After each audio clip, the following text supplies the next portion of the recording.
ओम सर्वमंगल मांगल्ये शिवे सर्वार्थ साधिके शरण्ये त्र्यंबके गौरी नारायणि नमोस्तुते। सर्वस्वरूपे सर्वेशे सर्वशक्ति समन्विते भयवस्त्राहिनो देवी दुर्गे देवी नमोस्तुते। नमस्कार, स्वागत है आपका आचार्य वाणी में। मैं आचार्य विक्रमादित्य आपके साथ हूं और हमारा विषय आज ये है 6 जनवरी का दिन भी आपके लिए शुभ दिखाई देता है। वैसे तो शनिवार है और दशमी तिथि का योग बन रहा है, लेकिन ग्रह योग आपके लिए लाभ के रास्ते प्रशस्त करते दिखाई दे रहे हैं।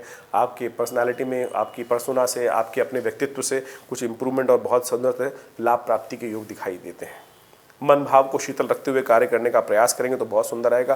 सर्वार्थ सिद्धि योग इस दिन विद्यमान है, जो सुबह करीब 7:19 से लेकर 12 करीब 12:15 बजे तक विद्यमान रहेगा। तो नए कार्य आरंभ करने के लिए दिन अच्छा दिखाई देता है, लेकिन 12 बजे के बाद भद्रा विद्यमान हो जाएगी, जो रात्रि में 12 बजे तक व्याप्त रहेगी।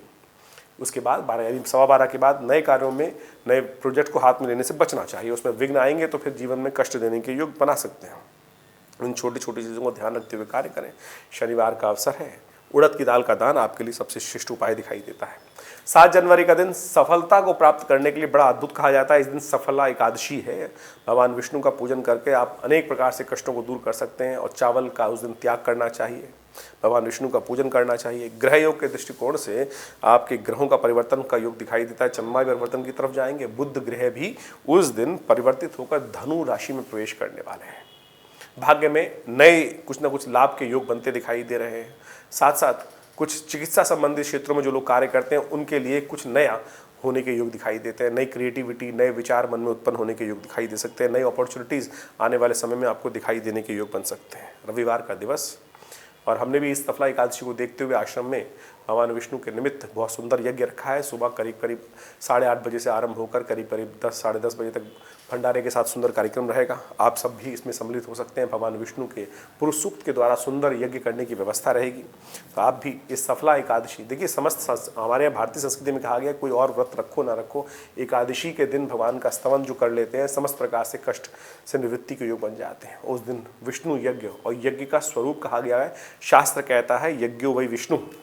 तो इसलिए सुंदर कार्यक्रम में आप सम्मिलित हो सकते हैं। विवेकानंद योगाश्रम जमुना पार्क खुरेजी में वहाँ जहाँ नित्य 8 घंटे यज्ञ होता है, और रविवार के दिन ये बड़ा विशेष कार्यक्रम हमने रखा है, विष्णु यज्ञ। आप इसमें सम्मिलित हो, कृपा भगवान की प्राप्त होगी और सुंदर, इससे सुंदर कार्य नहीं होगा कोई भी। 8 जनवरी के दिन सोमवार का अवसर है और उस दिन द्वादशी तिथि विद्यमान है। सर्वार्थ सिद्धि योग विद्यमान है, जो सुबह करीब 7:19 से लेकर रात्रि पर्यंत रहेगा। तो ऐसे में नए कार्यों को करने के लिए बहुत सुंदर मुहूर्त रहता दिखाई देता है। द्वादशी के दिवस सोमवार का अवसर, शिव का ध्यान करते हुए कार्य करें। आपके लिए ग्रह योग बड़े सुंदर दिखाई दे रहे हैं, और ऐसे में यदि आप चंद्रमा का पूजन, अपनी माता जी का आशीर्वाद लेके कोई भी काम करेंगे, इस दिन माँ का साथ आपके लिए बड़ा कल्याणकारी योग बनाने वाला है। ऐसे में कोई भी कार्य अटक रहा हो तो माँ का आशीर्वाद लेके घर से निकलिए। देखिए आपके बहुत सारे कार्यों को सफलता प्राप्त करने में बहुत सुंदर योग बन सकता है। ऐसे में यदि आप एक काम और करें, खीर का भोग भगवान शंकर को लगाकर उसका प्रसाद ग्रहण करें, दुर्गा जी का प्रसाद ग्रहण करेंगे तो सुंदर योग बनेंगे। 7 जनवरी को ग्रह गणना विशेष तौर पर दिखा रही है। ग्रहों का परिवर्तन और बुध के साथ चंद्रमा का सुंदर योग, पराक्रम में वृद्धि और साथ साथ और आपके लिए नए विचारों का उदय होता दिखाई देगा। भौम प्रदोष भी पड़ रहा है उस दिन, और ऋण से निवृत्ति का मार्ग मिल जाता है। इस दिन कहा जाता है कि जो सुंदरकांड का पाठ करता है उस दिन, और विशेष तौर पर विभीषण व्यक्ति के लिए सुंदर जो श्रेय है वहाँ पर राम सत्य संकल्प से लेकर विशेष तौर पर जिस प्रकार से हनुमान जी विशेष तौर पर हनुमान जी की कृपा से विभीषण जी ने भगवान राम की शरणागति प्राप्त करी है, तो उस प्रकार से अगर हम भी भगवान की शरणागति प्राप्त करने का प्रयास करें तो भगवान राम जो है, भगवान विष्णु जो है, समस्त प्रकार के कष्टों से निवृत्त करने का योग बना देते हैं। जो संपत्ति शिव राम ही सकुची दीन, उस संपत्ति को भगवान राम ने संकोच के साथ, कहीं विभीषण इसको मना ना कर दें, उस भाव से विभीषण को अर्पित कर दी। जिस संपत्ति को प्राप्त करने के लिए रावण ने शंभु शिव पर अपने शीश अर्पित किए थे, इतना प्रयास किया था, और सकुच दीन साधारण तरीके से ही केवल उन भगवान की शरणागति प्राप्त करके ही विभीषण ने प्राप्त कर ली थी। तो इतना सुंदर दिवस है ये। तो ऋण मुक्ति का सुंदर मार्ग बन जाता है कि जो भौम प्रदोष के दिन सुंदर कांड के पाठ को सुंदर तरीके से करते हैं। शास्त्र में प्रमाणित है, अनेक लोगों ने इसका लाभ लेने का प्रयास किया है। तो आप भी अनेक प्रकार से भगवान का इस समय स्तवन करने का प्रयास करें। ग्रहों का योग परिवर्तन की तरफ जा रहा है, लेकिन एक बात का ध्यान रखिएगा, इस दिन ज्येष्ठा नक्षत्र है और 10 तारीख को मूल नक्षत्र है। इन 2 तिथियों में जो बच्चे जिनके घर में जन्म ले रहे हैं, उन माता पिता को उनके निमित्त अवश्य कोशिश ये करनी चाहिए कि उनकी मूल शांति कराने का प्रयास करना चाहिए। नहीं तो मूल शांति नहीं होने के कारण से जीवन में बच्चे के और परिवार के कई कष्ट हो जाते हैं। हमने प्रत्यक्ष रूप से देखा है। बहुत सारे लोग इस प्रकार से जन्मपत्ति जब दिखाने आते हैं और जब देखते हैं कि उनके जीवन में कष्ट चल रहे हैं, ग्रह बिल्कुल ठीक ठाक हैं, और जब हमने उनकी मूल शांति का कार्य किया, 27 दिन तक त्र्यंबक मंत्र का 27,000 जप कराने के बाद मूल शांति कराई, तो एकदम जैसे द्वार खुलते हैं उस प्रकार के योग बन जाते हैं। तो ये ध्यान रखना चाहिए।